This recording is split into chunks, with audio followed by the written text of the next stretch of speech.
welcome to another episode of Candid Convos. Today's guest is Venar Ayar. Venar has a very impressive career specializing in everything related to taxes, and he's very proud of his client-focused approach. He takes the time to fully understand your situation to better guide you into a solution.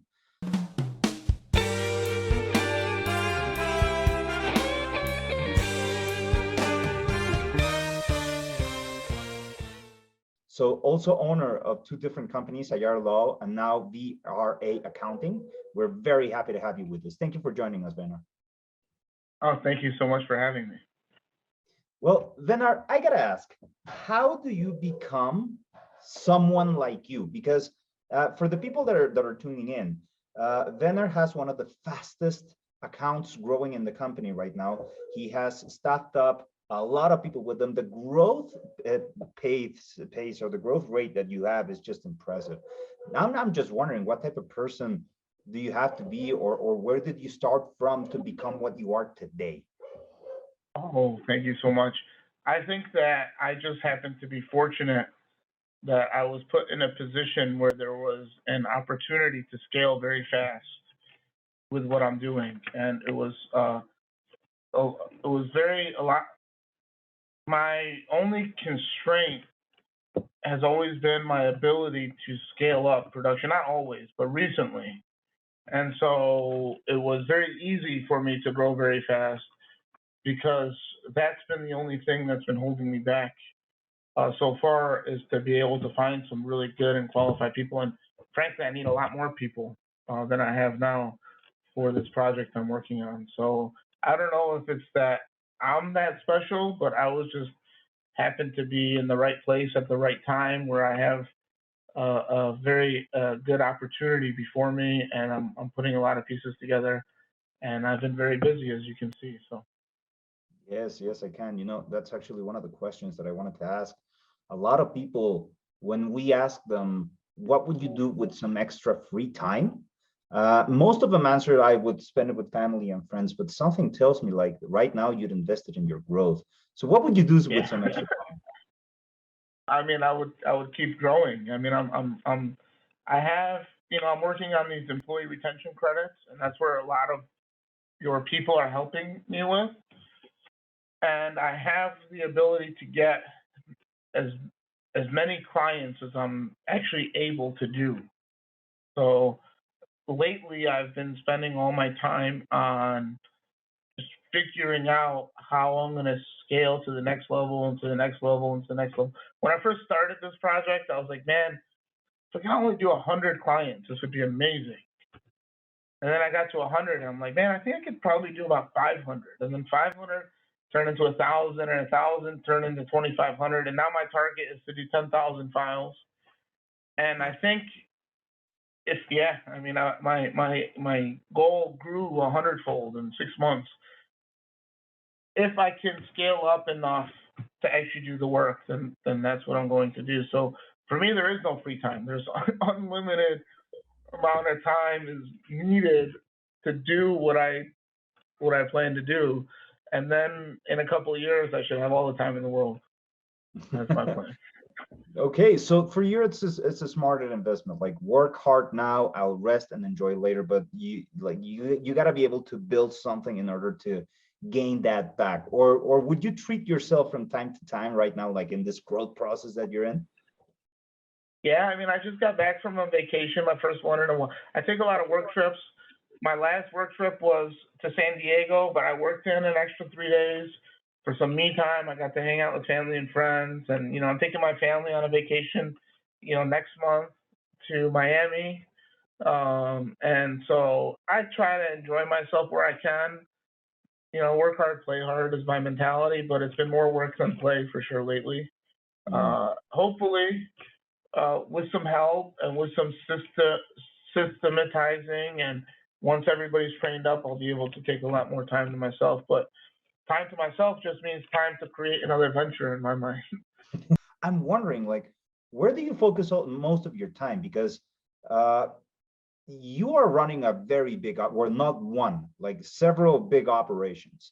And I don't think that you can micromanage all of them. So I'm wondering, like, where do you invest your time when it comes business wise? Yeah. I mean, I just help support my team. Thankfully, I have good management in place everywhere. And so I make higher level decisions. I would say I spend most of my time in the law firm because that's my baby. That's what I started at as a tax attorney. Thankfully, I got an A+ team in the call center. They got things on. I just got to give them the direction. I point them in the right direction. They taught me a lot, and I'm able to help just make decisions. Mhm. And so I'm constantly just answering questions and making decisions, and I'm trying to get myself some more free time. But the more I delegate, the more stuff I figure out that I have time to do, like business related. So it's like it doesn't seem to end. I'm sick in the head. I don't know what to do because Well, you see opportunity and you seize it. That's something that I gotta. And right now, when you have the years, when you have the energy to do it, I think right now it's the perfect time for that. You'll have time for party later, because if you're looking at all of those opportunities, I think that maybe your mind would say something like, "Yeah, I'm gonna kick myself in the head if I miss that and I see it and I just don't grab it." Then I yeah, mean, that's how you strike me as like the person that if you see it, you might as well take a shot and go for it. yeah. I mean that's pretty much sums it up. Now, I always wanted to be a business owner. I never wanted to be a lawyer. I mhm, kind of ended up in law school by accident. I always saw myself as a business owner. That's why I said like I'm kind of more of an entrepreneur first, a lawyer second. mhm, When I went to law school, it was just a way to put off going to work for 3 years. I went to San Diego, nice vacation town. I yeah, had a scholarship, so law school wasn't as expensive for me as it was for other people. And I wasn't sure what I wanted to do, but I knew I wanted to own a business. mhm, And I was like, well, let me go study business law because if you're gonna own a business, you should know business law. yeah. And so that's what I went to law school set out to do. And then I ended up finding out that I was really good at tax law. And so I studied taxes, and I still didn't even want to be a lawyer. I just wanted to.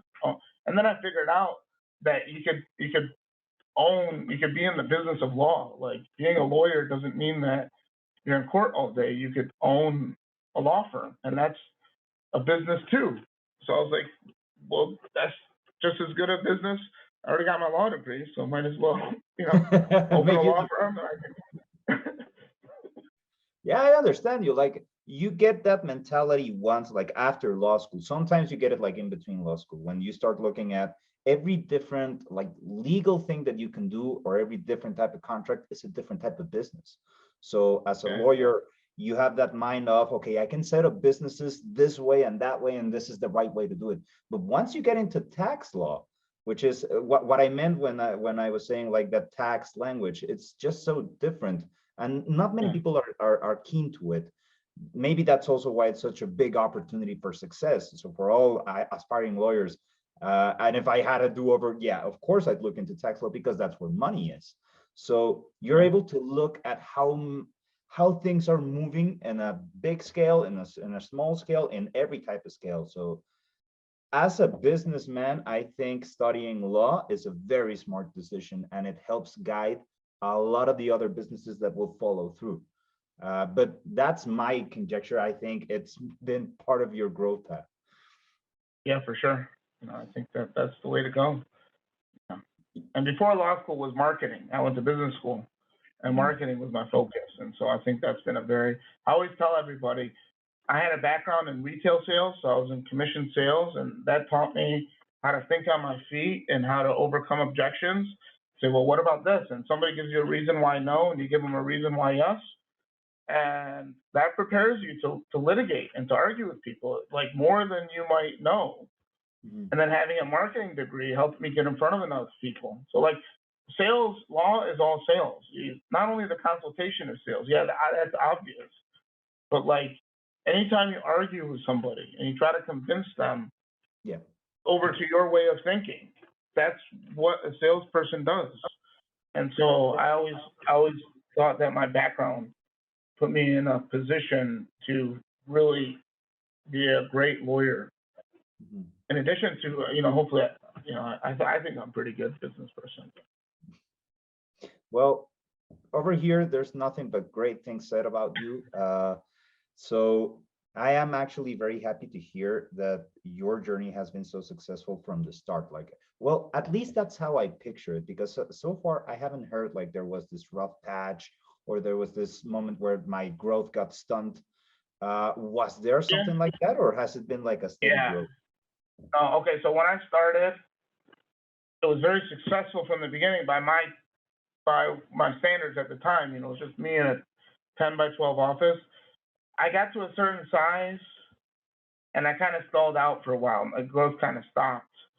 And it was like $1.5 million. And I made a lot of mistakes along the way where I developed a name for myself and everybody in town knows me and I'm very, well respected among the community, but I didn't always run my business efficiently enough to drive profitability to where it needs to be. And I was very stubborn at times where I spent lots and lots of money on marketing campaigns that just didn't work.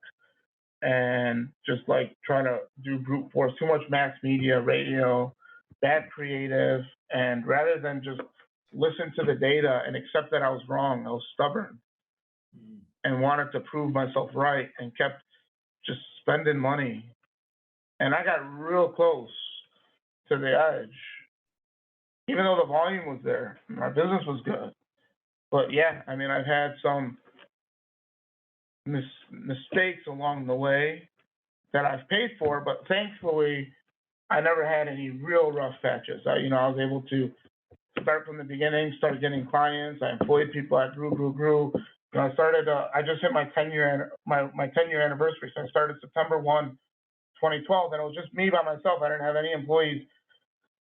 And now, if you count all the people overseas, I have some people in India, I have people in Philippines, I have people with you guys, and I have people in the office. I think I'm up to like 150. Wow. So but there was a while. Most of that came in the last 2 years. Up until 2 years ago, my head count was about 20 people for about 5 years straight, and the growth was real stagnant. And then I just kind of hit the trajectory where it was the call center, the mass torts. COVID happened and it created a bunch of opportunities. And I was lucky because I've always had the mentality that I'm not scared to try things, hence the bad marketing. And I'm not scared to spend lots more money than I probably should on something that hasn't been proven yet. Yeah. But you get a couple good ones in there and it makes up for all the mistakes 10 or 100-fold, Mm-hmm. Now, that is very sound advice. Thank you for that, because we like sharing that with everybody out there. So I think it's going to be very useful for people to know, like, especially if you're trying to grow your business. The fact that you can stall at 20, and when you start refining your processes, you can grow like that fast and that big in such a short time. Yeah, that's amazing. But then, unfortunately, we ran out of time. I want to thank you again for joining us today. And one final thing, which is, please let people know what you can do for them and where they can find you. I guess I would say I help people dealing with high stakes tax problems protect their property and their freedom. And you can find me, best way is to go on my website, ayarlaw.com, AYAR law.com. And, I'd be happy to give you any help or advice you need. Well, thank you very much, Venar. And guys, see you in another episode of Candid Convos.